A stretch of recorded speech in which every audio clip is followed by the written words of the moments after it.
Welcome back to another episode of My BrainWise Coach. I am Bastian. And I'm Phil Dixon. And we are extremely excited that you've joined us for another episode of My BrainWise Coach. And actually, Phil, this is episode 26, which marks the end of our first season of My BrainWise Coach. So before we go any further, I think that deserves a round of applause because it's extremely exciting. We're so thrilled. Our community of BrainWise friends has grown to 1,200 subscribers. So it's just absolutely phenomenal. We're so thrilled that you guys have all joined us on this journey. And just a little teaser, when we get to 1,500 subscribers on YouTube, we're going to do another contest, similar to what we did last time, or a giveaway in this case. So the faster we get there, the more you help us by liking, commenting, subscribing, and sharing our podcasts on YouTube with your friends and colleagues and family members, the faster we're going to be able to get there and be able to give you all some really cool prizes along the journey. This week is actually Christmas week for those who celebrate Christmas. So Merry Christmas to all of those who do celebrate the Christmas holiday. We hope you have a great time celebrating the reason for the season with your friends and family, or for those who don't celebrate Christmas, but you celebrate another holiday. Happy holidays to you. And we hope that you find joy, excitement, family, all the things this season. And I know that there are some others of our BrainWise friends, Phil, that probably have a more difficult time during this season because of life circumstances that have happened. And so we want to also extend our love to all of them who may be going through something difficult, but we still want to wish you a Merry Christmas or Happy Holidays. And Phil, anything you'd like to add? Hey, if you are in that, either whether you're having a positive experience or a negative experience, if there's anything we can do to respond to a question, then please fire questions at us.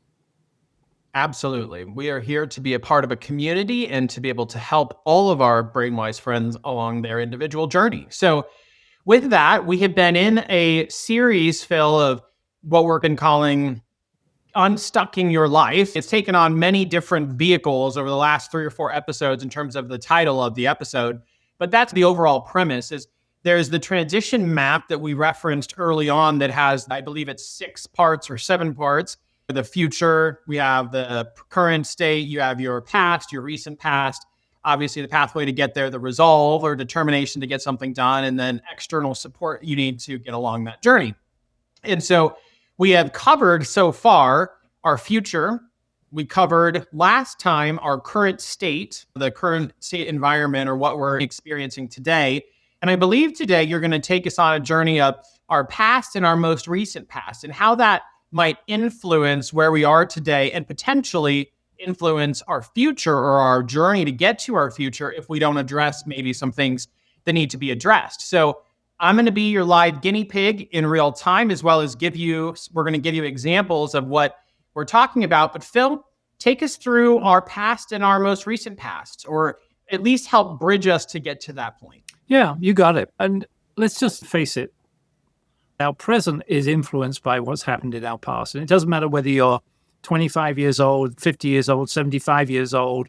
You've just got a slightly bigger past to have that level of influence.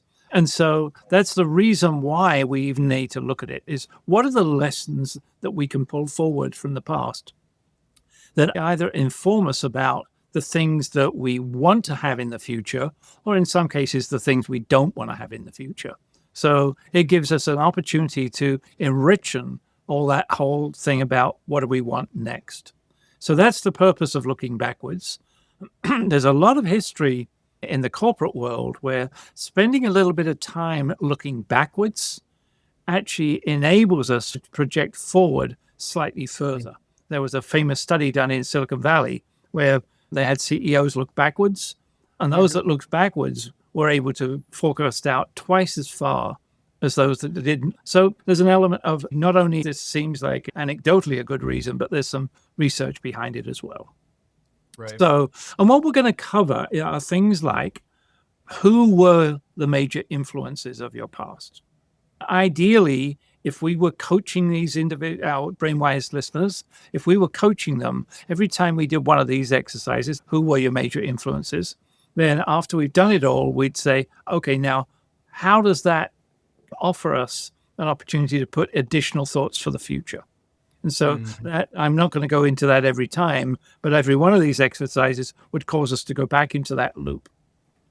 Then we're going to look at, I said, major influencers. Those are people. And then what are the major influences that happen? And we know that there's 6 things in general that influence people. We'll talk about those in a moment.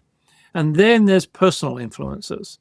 And that is things like where you were in the family. Did you grow up as an only child? Were you in poverty or were you affluent? All of those things have their influence. But those are contextual things. We'll look at that. Then we're going to look at what I call positive experiences of the past. Those things that worked for you in the past and that to some degree you want to replicate. And then we're going to look at those things that were negative experiences, and we'll look at why they were negative and what you could have done differently. Then we're going to look at can you look back at your past and pick out the patterns that might have some level of influence for you. And what I'm also going to call life in flow, and that is how do you balance the challenges that you're facing in life versus the skill set you have to address them. So those are, if I were taking somebody through this journey and I was their coach, those are some of the topics that we would cover. That sounds exciting. And I think there's a lot of really good nuggets for all of us as individuals if we take a bit of time to take the glimpse into kind of where we've come from to be able to get to the point we are today, and then ultimately help it propel us into our future. Let's get started. So a couple of other things. First of all, when we look in the past, the most recent past will have punches above its weight in terms of its influence. And while it's important to take that into account, you don't want to design your future around something which is just, if it's material, then yes, of course, but don't give it too much credence because your brain is going to assume a greater impact for it than it probably deserves. So just recognize recent past, important, but put it in its context overall. So let's take a double click on major influences. Okay. I'm going to take a moment and bring something up in front of my screen. Our influences tend to be those people that are close to us and are important to us and that we remember because they had an impact. What I recommend is, and again, if I were working with you, Cole, directly, then I'd actually have you write these things down. And that is for each person, just let's go through a list of 5 to 8 people that you look back at and you go, they were really important to me, had a major influence. Okay. And do I talk about why or just name them? Just name them for the time being, because I'm going to take a note of them so I can ask you questions. Okay. The first one will be my mom, and her name is Cindy Plummer. Cindy Plummer. Uh-huh. Okay. The second would be Terry Coughlin. Okay. The third, Cheryl Kish. Okay. The fourth, Phil Dixon. That's going to be interesting. The fifth, my husband, Joseph Bastian. And the sixth, a very good friend of mine, Courtney Bird. Courtney Bird. Okay. Again, if we were working face-to-face, which we pseudo are, I'd like what I would have you do, and this you can do this orally or write it down or key it into a computer. It doesn't matter which, but there will be a little bit of a description of them. And that's not the influence they had, but who were they? What did they do? How they were linked into your life. So I'm not going to suggest we do this for all 6. So why don't we take 2 of them? And I suggest one of them not be me. We'll take 2 of them that you say they've been the major influences, and that we'll drill down a little bit on those 2 so to demonstrate how it's done. Okay. I'll start with my mom, because that's obviously probably the most influential overall, at least to date. She's known me the longest. So she's right now 62, I believe, turned 62 this year. She was in education her entire career. She taught at the same school for over 30 years before she retired and then taught at another school. And she always taught either second grade or special education. She has her master's in educational technology. She was married to obviously my dad for 18 years before they got divorced. My mom is probably the wisest, most compassionate, empathetic, God-fearing human being that I know. She is very caring. She taught me what the true meaning of empathy and human connection is. If I modeled my life on how I treat others, how she treats others, it's a masterclass in how to do it. So that's, you don't want me to go too much into how she's influenced me, but that's a 50,000 foot view of who my mom is. Got it. And who would the other person be? Let's go with Cheryl Kish. Okay. So Cheryl Kish, I've known her for 7 years now, 8 years, something like that. She was my boss at my most recent organization. She's been in the field of learning development, organizational development, change, HR for, I believe, most of her career, except for when she first started in operations. She worked as an independent consultant for over 18 years. She is extremely dynamic in front of a group. She is extremely intelligent. She has a unique ability to get people to believe in what she is trying to accomplish, her vision for X future. And her care and compassion at the individual level of a human person and who they are is, you don't find it in people at her level in an organization. There's a lot of ways she's influenced my life, but that'd be a 50,000 foot view of who Cheryl is. Okay, let's go straight into that. And let's keep going with Cheryl, since that's where your brain is. If you think of your brain as a stage, then she's on the stage right now. So we'll keep her there. Okay. And what do you think are the top 3 impacts or influences she's had on you? She taught me how to show up in the way an executive shows up at an organization. So my ability to command presence, my ability to understand and read the room, the political room, the ability to know how to speak the language of different people, different executives. She taught me how to be a coach. She imparted that knowledge and experience on me. And it's hard to put it into words in terms of how I would describe this, but she helped me, she affirmed for me, which is something really important, my belief in myself at the corporate level, which then taught me how to be immensely confident in who I was going to be walking into different rooms. So probably fits into executive presence too. Got it. Okay. Now, en route in that discussion, you have mentioned some of her positive traits, and any other positive traits you'd like to add in? She is extremely detail oriented. And so she taught me there's value in balancing, because I'm probably more of a sufficer in many ways, whereas she would be more of make sure that all the details and dots and everything are crossed. And so she taught me that it's important to have a balance of the two, because there is something to be said for having something look nice, feel nice, and represent your brand and who you want to. All the products that you put out are representative of your brand. And so what do you want people to say about it? Got it.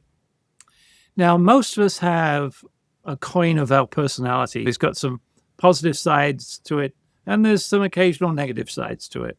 So if you could identify 3 or 4 negative traits in Cheryl's personality, what would they be? I think a lot of times our strengths and opportunities are opposite sides of the same coin. I was talking about the maximizer tendency or being a maximizer. But the reason why she taught me balance is because oftentimes she's on the perfectionist side and then I'm on the sufficer side. And so that would be, I wouldn't say it was negative, but it'd be something that I could see it could be something that holds us back from doing something in the future.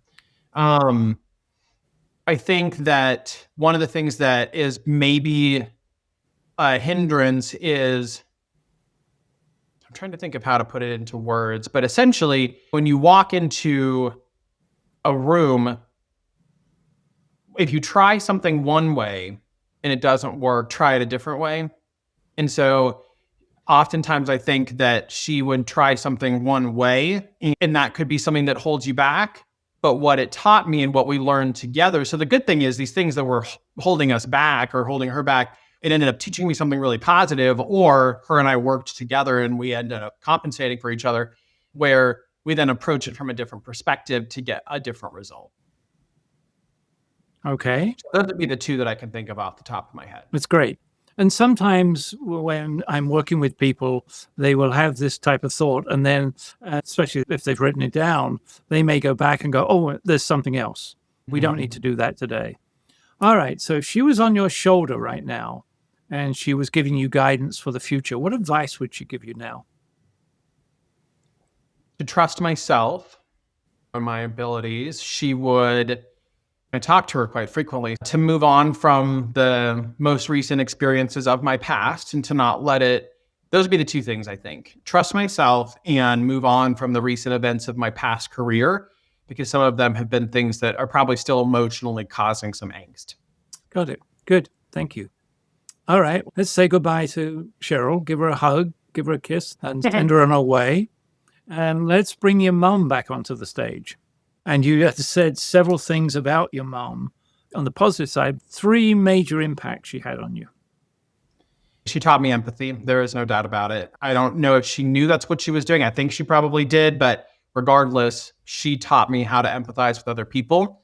And with that, she taught me how to express my emotion and what I was feeling in a healthy way, but not let it carry. That's what empathy is, the ability to express your emotions and then put a pin in it so you can move forward. And she did that in such a natural way. I don't know where she learned it or if it just came naturally. I think sometimes it comes naturally for people, but she taught me how to do that. She taught me how to love others in spite of our differences. There was never a time where I knew we were going to love a certain type of group of people for just who they were. It doesn't mean we might have a difference in terms of what we might believe religiously or what someone might choose to do with their life. But that didn't mean at the base human level, we weren't going to still love them. And then she also taught me how to make sure that the decisions that I make in life, I lead with God's intentions first, which has been a very positive, directional and kind of compass for my life. Got it. Good. Now, I do know that you've said to me in the past that your mom listens to these podcasts. So if you choose not to answer the next question, I would fully understand. But again, what are the downsides to some of your mom's personality? Yeah, we've talked all these things we talk about in the past, or her and I have had discussions, so I don't think it would be a surprise. But when you are so compassionate and so empathetic, if you don't know how to draw boundaries in place, then you can sometimes be taken advantage of. And I think that has happened for her, and especially with the whole thing with my dad, unfortunately. And then I think the other thing that would be, wouldn't call it negative, but is that we both have an issue with self-image, in terms of physically how we appear. I can't speak to her particular self-image because it's not mine, but I know we both have, which then leads to emotional eating and things like that, where there's like the relationship that we have with food is estranged because of the image we have of ourselves. Got it. Now, you said you speak to your mom fairly frequently, but if there was any new advice that she'd be giving you now, what would it be? In this exact moment, don't make mountains out of molehills. Because I have a tendency to overanalyze, overthink, overworry about something that I have almost no control over.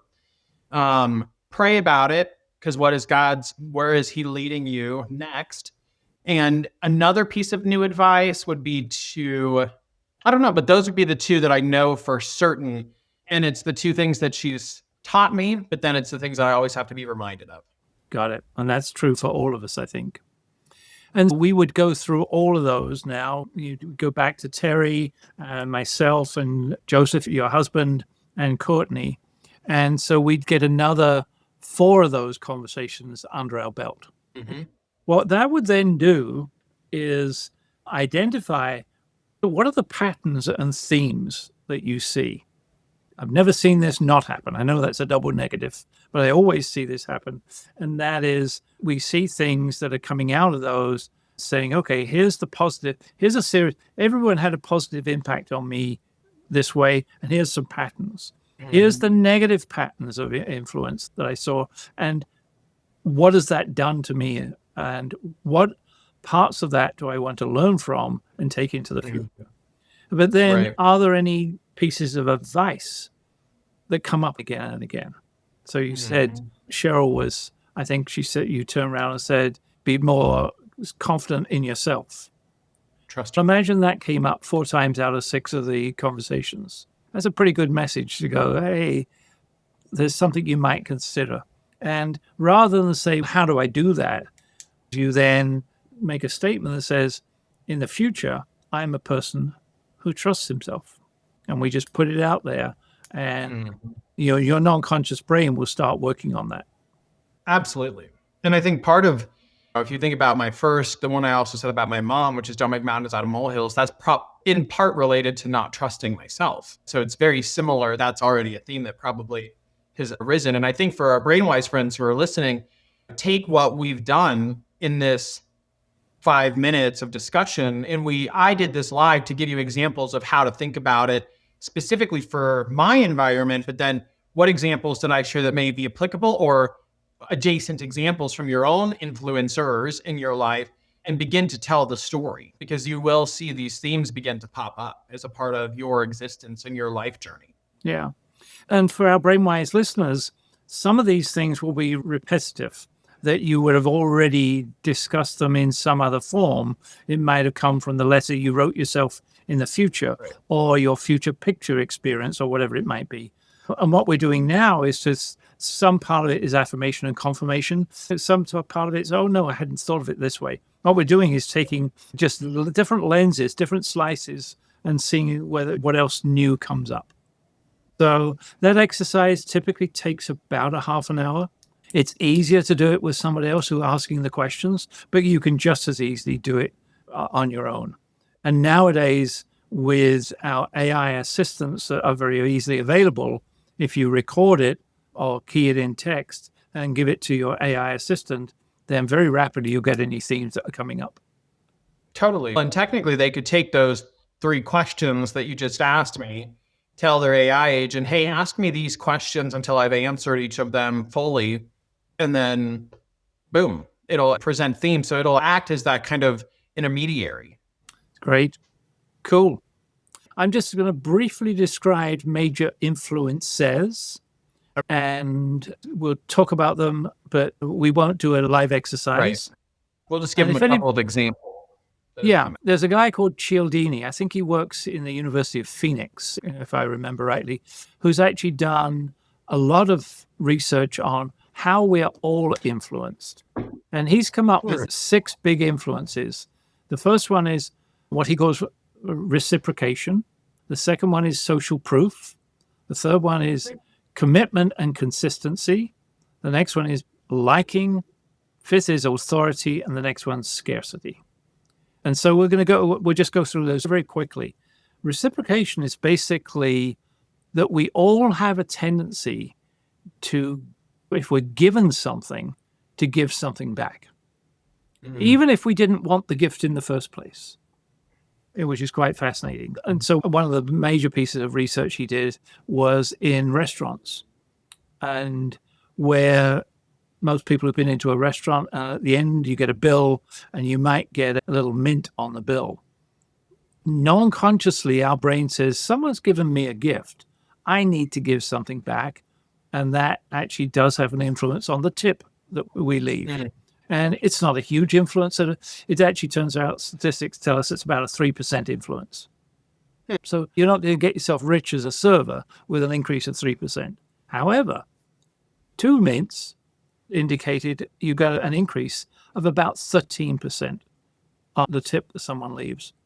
And it's, again, all non-conscious. So give something to somebody They tend to give something back. And so now if you are a server and you can increase your tips by 13%, I think I'll get your attention. All right. How about the more unexpected one where you leave a mint on the plate, walk away, suddenly go, oh, turn around, come back and give a second mint. 23% increase in tip. Again, this is all going on at the non-conscious part of the brain. And if anyone wants to go into any level of detail, his book is called Influence, and he gives a lot of examples in there about others. So I'm just going to give one. I have a question though. So for someone who is doing this work, I'm doing the work of influences or what influences in my life, and you talk about reciprocity. What would be an example of reciprocity that's influenced me? That's come out of, I know that's one that demonstrates the relationship between it, but in your work, like if our BrainWise friends were thinking, okay, how am I going to identify an influence of reciprocity in my own life? How would they do that? What would that sound like? I'm going to turn the question around, and that is, what is it you could do next? And the answer is, if you've got something that you want to have introduced at work or in your relationship, give first. Don't expect the other person to give first. So if you give of something, which might be your time, it might be a compliment, it might be a compliment or something that somebody has wanted for a while, or a recognition, any of those kind of things. If you give of that first to your peers, to your staff, then they are more likely to give you something back in return. So I think what it sounds like, if I'm doing the work of identifying things in my past as an individual, an example of reciprocity influence might be when this, for example, Cheryl gave me a lot of whatever. She gave me advice or coaching or things for basically gratis as a part of being my supervisor.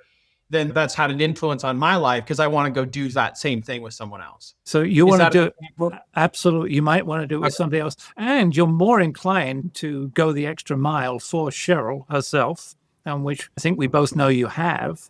And you're more inclined to actually then want to give something back to her. Okay.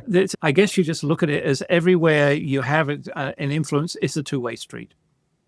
Okay. And so when our BrainWise friends are doing the work and they're thinking of not people that have influenced them, but influences in their life, maybe related to people like I just talked about, that's an example of one that could be in that reciprocity kind of category. Yeah, absolutely. Okay. All right. The next one is social proof.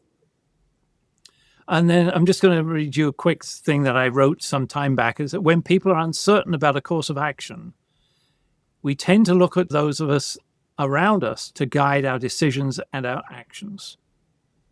They want to know what other people are doing. Now, take a look at social media at the moment and how much that influences by what else is going on. Oh, totally. It sets an unrealistic bar of what I'm supposed to achieve or what my life is supposed to look like because it's not real. It isn't. But no one posts a video of themselves out of character or that isn't going to get them views. Yeah. And reality does not. I was just talking about this last night, actually, watching a reality TV show, and I'm like, that is not reality. Majority of people don't live that way. And no one should want to either, in my personal opinion, but I might be the odd man out on that, but it's fascinating. But anyways. Yeah. So the next one is we call it commitment and consistency. And that is that we all tend to want to do things that are in alignment with things that we've done in the past or that we've committed to. Most of us actually want to do it. And most of us expect other people, when they make a commitment, to actually deliver. And then we get into the whole things about expectations. So we're more likely to do something if we have already committed to doing something similar. And what I mean by that is, so if you want somebody to change and you want them to change this amount, get them to change this small amount to start with, because then it's more likely that they're going to extend it into the bigger commitment. So you want somebody to commit to doing an extra 5 things for you or whatever it might be. Don't ask for 5 immediately up front. Ask for 1. From a perspective of me looking into my past, someone that our brainwise friends don't want to do that is related to commitment. It could be what are the things that you have committed to that you feel like have driven decisions in your life. Absolutely. Or what is it you've committed to and then failed on? Or what is it you've committed to and delivered on? And that, Right. how does that make you feel? Okay, perfect. All right. The next one, I think everyone will be able to relate. Anybody who's been around living and had a cell phone or a computer for the last 15 or so years is liking. If somebody else likes something, we are much more likely to actually like it ourselves, whether we give attention and conscious thought to that or not. We are influenced by liking. And by the way, that's another little hint here is if you like our podcast, like it. Exactly. Comment, subscribe, leave a review. There we go. 5 stars, preferably. And so we are influenced, and we're influenced by things we like. And that's something about looking back in your past is what are the things that you've been influenced by because you liked them and you turned around and did them for some reason. So, for example, I was influenced to take up skiing at one time, and I fell in love with skiing, right? I could equally have not fallen in love with skiing, and I did it based on, I remember this conversation saying 5 million Californians go skiing every year. 5 million people can't be wrong. So that's what actually made me actually start skiing. Interesting. Liking can have a huge impact. You know what's interesting, Phil? When you started saying you went skiing, my mental picture of Phil, and then the immediate, you said fell was the word that you said. So my brain didn't go to you fell in love with skiing. It went to I fell on my. I did that. I did that many times too. Not to call you out, but I just found it very interesting that my brain went there instead of falling in. I did not know you loved skiing. Yeah. But it's a great example of how our brain is making up a mental picture before we even know the whole story. That's a wonderful catch. The next thing is we are influenced by authority. And that's whether it's a teacher authority or police or doctor or the church or whatever it might be. We attribute something to authority where we go, yes, they must be right. And there's symbols. And that's one of the reasons why police don't turn up in hoodies and bomber jackets. They turn up in uniform. Yeah. Doctors still to this day, most of them will wear a white coat. Right. It symbolizes authority. Which I was just going to say, I think it's really important, especially in the era of social media, to validate the authority figures that you are getting your information from. Even us, go look on our LinkedIn pages, go do research to find out who we are.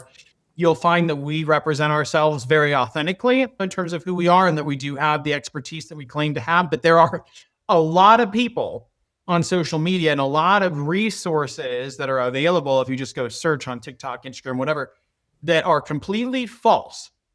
And they claim to have authority on a topic, but they don't.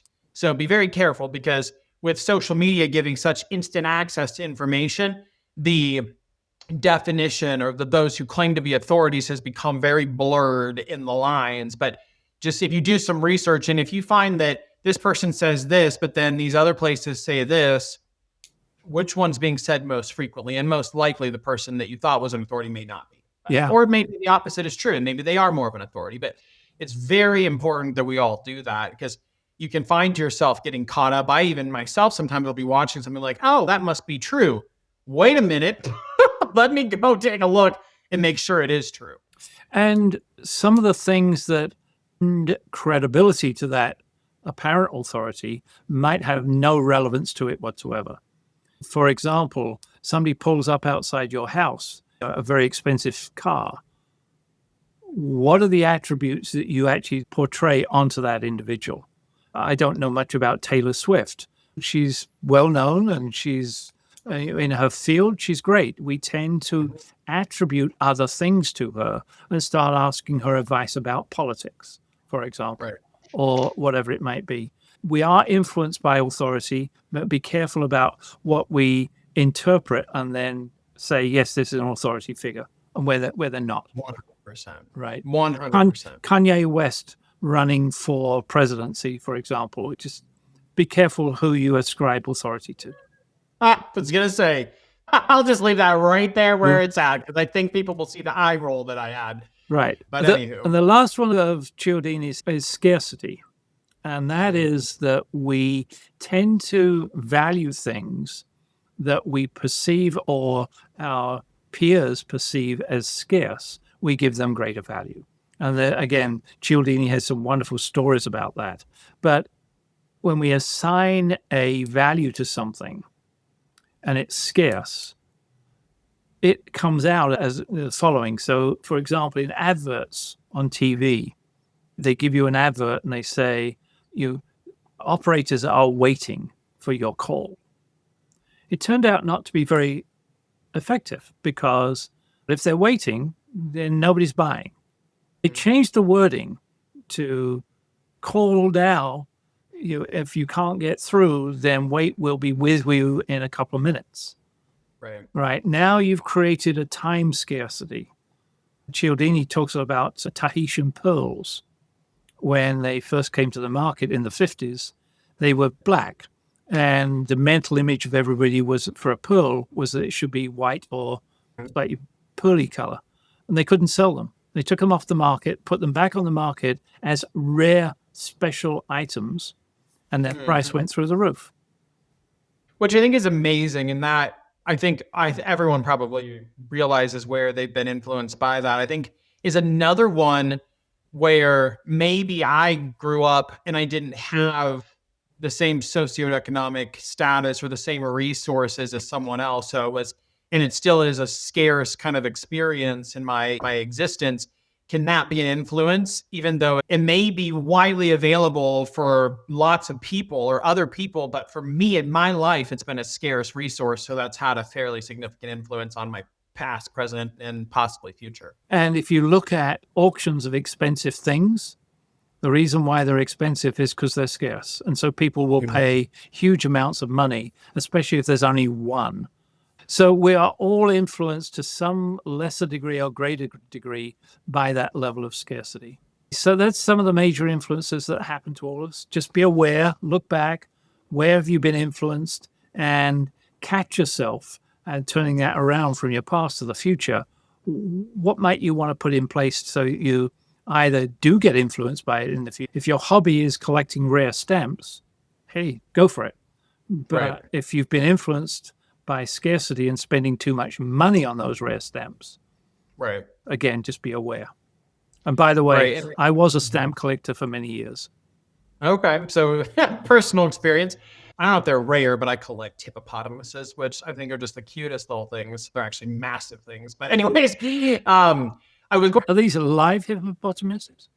Oh, no, but I did ask for one for Christmas. There's that song, All I Want for Christmas is a Hippopotamus. We have a retention pond in our backyard, and I said, we can just live out there. And I got told, absolutely not. No hippopotamuses. But you can get pick-me ones. They're so cute. I did get hippopotamus socks for Christmas or for my birthday, so that was good. And then I call them Fionas, because Fiona's how I fell in love with hippopotamuses. She's a viral baby hippopotamus. But anyways, I have them all over the house. And I collect nativity scenes, different ones from all over the world. But I wanted to share for our BrainWise friends, for this particular activity, you go through those levels of influence or types of influence. From Cialdini, I think is the name, it's how you pronounce it. Orate it out, type it out, have AI ask you the questions, because then, of course, as a part of that, you're going to identify themes that come up and present themselves, and it can become a part of things. Do you want to repeat in your future, or are there things that you may want to avoid in your future as a result of those influences? And I have to say, when I've done this work with other people, sometimes it brings up some very amusing things that have influenced you. Yes, which obviously one of mine would be Fiona, the viral baby hippopotamus. And oh boy, do we have hippopotamuses all over the house. I now know what to get you for your next birthday. Oh, I love them. They're so cute. I'll send you a picture of my hippopotamus socks. On the bottom of them, one of them says, I'm not fat. Perfect. It's absolutely perfect. I love it. It's affirming. It's cute. It's all the things you need. Yes, I think what we need to do is introduce this as a theme to our BrainWise listeners as coal and the hippopotami. Oh, too funny. Moving. So I now love there's it. other things that tend to influence us that are not either people or those six. And I'm going to run through them very quickly. Personal memories, where we have a memory of something being good and lovely and this, that, and the other, and we're influenced to want to repeat whatever that was, either the experience itself or the emotion associated with it, or the bravado that it took to do it, or something about it. We tend to have those memories and say, I want to repeat that. Our beliefs, our values, our philosophies, our religion always influence that. And that's a long-term influence for most of them. Prior knowledge. If we've got a prior opinion or a knowledge about something, we tend to be influenced by that as we move into the future, and that brings up the whole confirmation bias. But what's the things that you're anchoring your need on? So, for example, let's talk about AI at the moment. You might turn around and say, "I've got knowledge on how to do this topic. I know how." In our case, I know how to coach. AI is never going to be able to take that over. Guess what? You may be wrong. Intelligence. Somebody comes up and they're very intelligent. And I know for me, intelligence is a great influence. If somebody's intelligent, I'm going to be listening to them far more than if they're slightly less intelligent. And that often gets associated with accents as well. The path of least resistance or the path of least pain or least risk.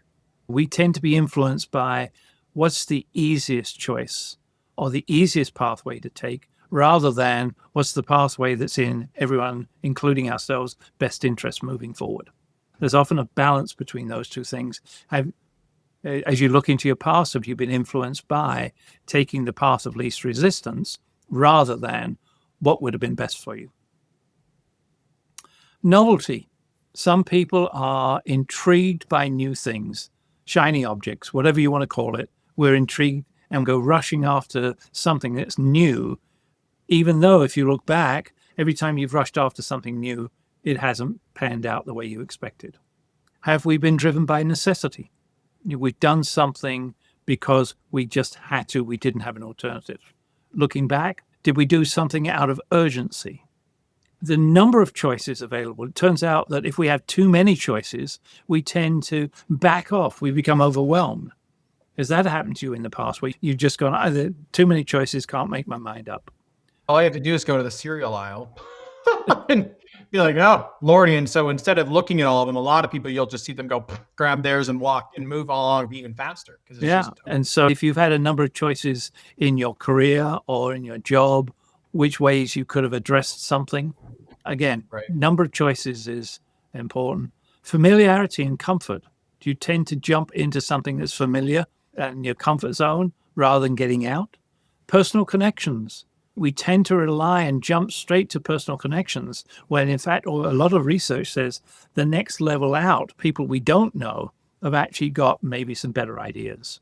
How are we influenced by our dreams or our visions? How are we influenced by where you came from? And we know that geographically speaking, we get not just so much in a state, but in a country or an area, it will drive much of your thinking. Your economic background, your health, all the positives and negatives of your health. If you grew up unhealthily, it's going to influence some of the things you do. And then finally, where were you in the family? Are you number one, number two, large family, small family, the last person in the family? All of those things are influences which, as you look back, you can turn around and say, were they positive influences? Are they useful for me to be influenced by that and moving forward? Maybe Right. not. No, it makes total sense. I think it's for our BrainWise friends who are listening, I think the theme here is there's a variety and numerous things that influence our lives and who we have become and who we potentially will become as we move forward and the decisions that we make. In taking a moment to go through and reflect based off of many of the number of types of influences you heard Phil just talk about, which of those had the largest influence? What did it mean? How did it impact you? And is it something that needs to continue forward as a part of your future? And is it going to be helpful And then if not, there's work we do, which we won't go into detail today, but how do we reframe some of those things so that it doesn't impact our future? And so let's use that as a segue to, there's two other exercises which we will tend to look at. And one is what I just call past positive experiences. Where are those things that you look back and you go, life was pretty damn good, pretty perfect for me. And then you can look at it and go, what are past negative experiences? Right. Let's just dig into the first one of those first. We'll take 5 minutes. Okay? So sounds good. What I'm going to ask you to do is look back and identify 3 occasions when you look back and you go, that was a perfect moment. One of them was it was in 22, maybe 21. I can't remember the exact year, but I was doing a workshop or presenting a workshop. We had just come out of COVID as an organization, and it was the first time we were bringing all of our general managers back into one central location for a meeting and get together, whatever. And I remember my boss relaying a message to me that our CEO had told her, which was in his natural element right now. And so I'll never forget that. It was the most perfect experience because it confirmed all the hard work we had done. I was having a blast. I was doing so many fun things in front of a large group, facilitating, working with a team that I thoroughly enjoyed working with. And we were having a positive impact on the organization's future. And so if I were working with you, and we can go down this path for a minute or so, what do you think were the contextual things that made that so good? And what were the attributes that you brought to the picture? Yeah, I think that one of them was obviously the affirmation of the CEO saying that I was in the element that I was supposed to be in, and that was my natural place. It was affirmation of all the things that I had known, but it was nice to hear it. What I was doing to get that was obviously commanding presence, creating a fun environment for team members, facilitating in a very dynamic way, and helping the people of the organization be able to learn something new, do something different, which would then take us into the future of where we all as a team felt like our company needed to go. May I dig a little deeper? Sure. And those are all the things that you did. What was some of the attributes that you brought to enable that to occur? I was confident. I was humorous because that was important to the organization that I just came from, having some fun. I brought expertise to the situation, and I brought a sense of calm and resolve in the midst of chaos. Yeah, those 4 great things. And I'm going to hazard a guess here. And if you call me a wise ass, then that's okay. But I'm going to have a guess that you want those 4 things in the future, right? The ability, and I can't remember exactly the sequence you said, but it was something about having the confidence. Oh, by the way, do you remember about 20 minutes ago? When I don't trust myself. When you don't trust yourself. Yeah. So that's why we try and have these conversations. This is for our BrainWise listeners. You will often find things coming up again and again, which is your non-conscious brain saying, hey, pay attention to this. Right. Absolutely. No, I mean, it's interesting. I think it's good because it can be opposite sides of the same coin. I am typically very confident in what I can do, but then I'm less confident when it comes to my physical appearance. That's been always a challenge for me, as well as can I get others to believe in what I can do? Yeah. So very interesting. Yeah. So that's one. And we've jumped into a level of detail, which I typically wouldn't do until we'd had 2 or 3. So let's go back or forward, doesn't matter which, and pick another time. Another time there was a positive influence when my husband proposed to me. That was in March of 2023. And the reason why it felt, and it's going to be, you're going to find a similarity here. I'm already thinking of it, but it was affirmation of our relationship, affirmation of me as a human being, and that he chose me. It was a very intimate, romantic, and just he and I experience, which I think is what marriage is supposed to all be about. That if you tune out all the rest of the world, can you be happy and full of excitement and joy with just your person? And I was. Great. Cool. And I am. And since we're recording this, I'm not going to dig any further into that one. But if we were just in private, I might dig a little deeper. Let's go with number 3. Number 3, I don't know. It's hard to pick another one that things were just perfect. There's been so many, but it's hard to pick one that I can, because I feel like if I wasn't going through the career transition that I'm going through right now, I would define what I'm experiencing now as fairly, I would like to repeat this. I'd like to add on to it by expanding my family, but I've got a great, loving husband. God has blessed us with more than we ever deserved, for sure. And we have a community of people that really care and love us. Yeah. I mean, I'm living an example of what I want my future to look like. So a continuation of Right. today into the future. Just add in, what is my next career? Where am I going to land next? Then that'd be the absolute perfect definition. And for our BrainWise friends, for many people, it actually is difficult to pick one or more of those positive experiences. For some people, it comes easily, but for some people, it doesn't. So there isn't a judgment about whether you're able to do this or not. What we're doing is using some different tools to go in and explore what's going on. I have a hard time remembering all the details of my past, too. My husband will ask me when it's my birthday, what's one of your favorite birthday memories? And the only ones I can really remember are the ones that I've had with him because they're very recent. But going back to when I was a child or working, I have no clue. And it's not because I don't want to answer the question. I just honestly can't remember. And we learned that just now, that when you were talking about the advice you got from Cheryl was, hey, spend a little bit more time in the detail.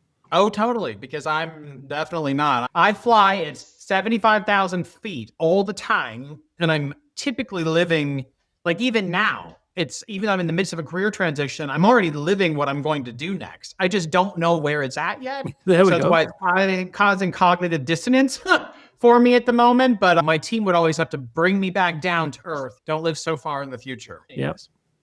Now let's turn the clock slightly differently. And that is look back. And are there things that you look back at and you thought was going to be a great experience, but it turned out not to be? I don't know if it was what I thought was going to be a great experience. Even if you but did it was something that turned out to be not a great experience. Because I love where I was working for the last 6.5 years, but the last 6 months have been excruciating as we've navigated a financial restructure. If you really have the emotion and the care for the people in the organization that I do have, it's difficult. The last 6 months were not nearly as positive as the first 6.5 years. So if you had a magic wand and could give yourself one attribute, which would have made that last 6 months easier, what would it be? The ability to compartmentalize. Okay.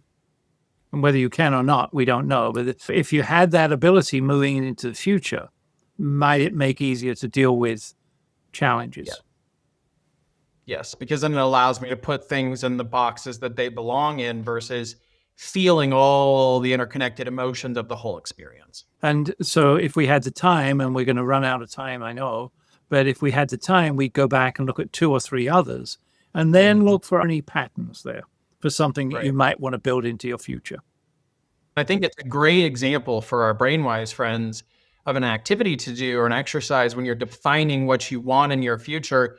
What are the things that were positive influences or positive experiences that you want to repeat and why?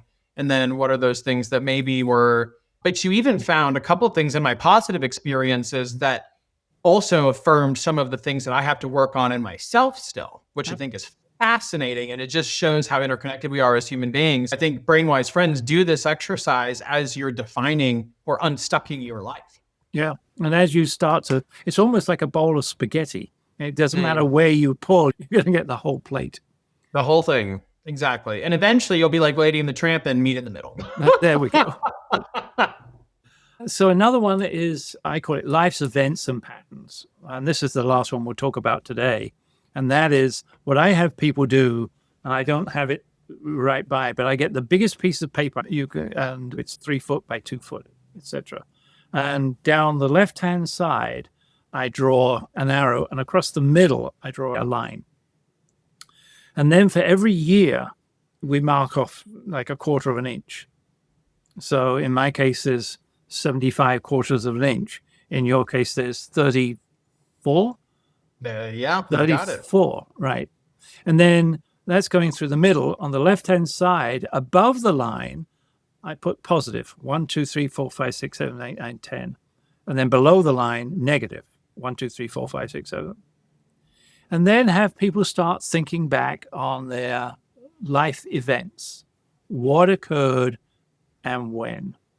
And not only what occurred and when, but how, on a scale of 1 to 10, was it positive or was it negative? So let me just give a couple of examples that have come up many times. I got my first dog, 5 years old. That was a 6 out of 10 positive, right? Got a baby sister, right? Depending on who you are, and that could go above or below. Exactly. All of mine are above the line, by the way. One brother, one sister, and they're... I got to be valedictorian at my school. So you can keep going with the positives. And most people have got a fair amount of them. And it doesn't matter which sequence you do this. Now let's take a look at the negatives. For me, my father, when I was very young, my father had to go away in hospital for a couple of months, missing the heck out of him. But it wasn't anything drastic, but at the time, I didn't know that when I was 4 or 5 years old. I had to have my dog put down when I was 15 or 16. And so there's a whole bunch of things that occur negatively, right? And we capture them all. I'm going to have to think for a long time because I can remember big ones that I know on the negative and the positive, but then for every year, the details for hours. There might be some years with nothing because I just can't remember it. Doesn't matter.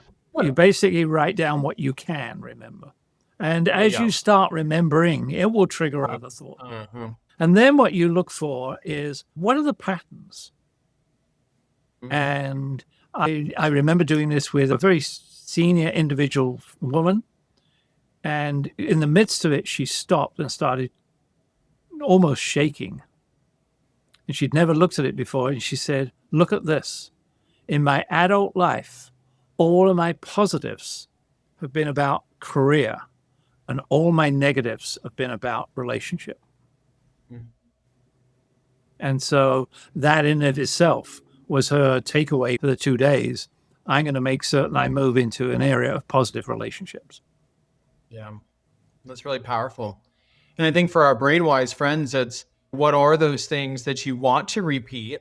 And what are those things that you want to avoid or do differently as a result of the patterns that have occurred throughout your life? Yeah. So it's very positive. And you add that on to what we just talked about, which is influences, and then talked about influencers. It begins to tell a really good story of why some things may be the way they are, why you might think the way you are in some areas, but then also give you the knowledge or the tools to be able to say, okay, here's how I want to do something different and how I want to carry this forward. And so make note of those things and the themes that are popping up, because we're going to be moving into, I assume, the next piece, which is now defining the pathway of where I'm at today, knowing how I've been influenced from my past and my most recent past. Now, how am I going to define my pathway to get from where I'm at today to the desired future state that I first identified or have built as a part of these exercises? Yeah. And what we didn't do, I said at the beginning, and I'm going to repeat it just as a reminder, and that is at the end of any of those exercises, and I think we went through 5 or 6 or maybe 7, we would have stopped and said, okay, let's record what you want to add into your future. Either, as you said, either I want to repeat that or I don't want to do it again.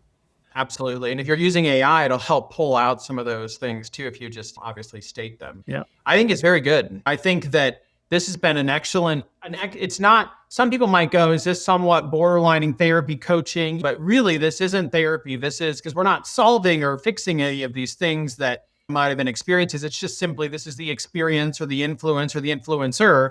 Now, what do you particularly want to do with it as you move into your future? Not resolving or for all the things that are happening as a result of going to therapy. I think for our BrainWise friends, as we think of reflection, Phil, I'm going to give mine and then I'll ask you what your thought, how you would summarize or reflect for our BrainWise friends. But take some time to do 30 minutes of each of these exercises to begin to put together your kind of life journey and the story that kind of begins to, the pieces that tell the story of who you are, so that you can begin to intentionally pick out what you want to take with you into your future. Yeah. I know this is our 26th podcast, which is great. At the very beginning, we turned around and said, oh, this is about the brain. There's nothing that happens that doesn't start right here between our two ears. One of the wonderful things about being a human being is that we can make conscious choices once we become aware of what we need to make the choice about. And so what we're saying is, as you look back into the past, it's a beautiful mosaic of the things that have happened to you. What are those things you want to look at and do something conscious about, either taking them into the future or saying goodbye to them? Absolutely. Very good. And so this is a precursor to what we're going to talk about. We're actually going to take a little bit of a 1 week break when we kick off season 2, Phil, of our podcast. We're going to be talking about the neuroscience of resolutions. And we're going to talk about why they are successful, why they fail, all the things that go into it. And then maybe we'll do in a lifetime some of the things we'll goal plan as a part of that for our podcast, so that our BrainWise friends can help encourage and hold us accountable to the goals we have for our podcast. And then we'll pick back up the week after with the final part of unstucking our life, which will be on defining the pathway, resolve, and external support needed to get to our desired future state. So with that, BrainWise friends, stay curious, stay compassionate, and always stay BrainWise.